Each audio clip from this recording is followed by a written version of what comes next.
नमस्कार मु प्रशांत कुमार विश्वाल मु आमर पंचसखा फार्मर ग्रुप सु आसली आमर ये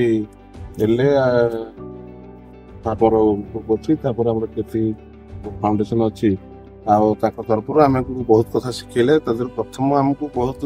जिते कथा शिखेले 2 दिन भितर प्रथम कथाटा आम केमी चारा करवा विभिन्न मॉडल रो चारा विषय शिखेले चारा केमी आम ट्रे रे करवा एवं ट्रे रे चारा करिकी केमी आम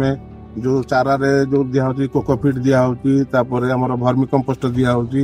माटी केते दिया होची सब भागवा पूरा टेक्निक देखेले चारा रो प्रणालीटा बतेले तापर मल्चिंग केमी करा आच्छादन केमी करा जीव ताकू भी बतेले ता सहित हमर ग्राफ्टिंग देखेले केमी ग्राफ्टिंग करा जाउची सेटा देखेले तापर लट्टी फसल रे केमी जो गछ उडा ड्रंक ता डंकी उडा सब मारी जाउची ताकू केमी काटिकी ताकू केमी सुंदर भाव से फलिबो भल फलिबो ता पत्र केमी कटाकटी करे ताकू सब शिखेले ए सब बहुत कथा शिखेले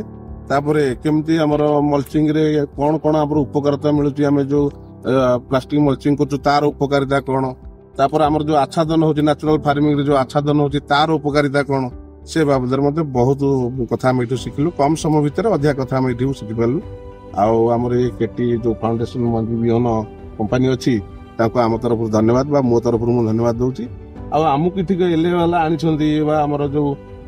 एपी वाला एठी आनी छंदी हमकु कोटि कोटि धन्यवाद जे आमको बहुत स्थान नहीं कि चाषी मानक एमती भल भल जगह पहुंची प्रशिक्षण देवार जो सुविधा आमको से कर कोटि धन्यवाद।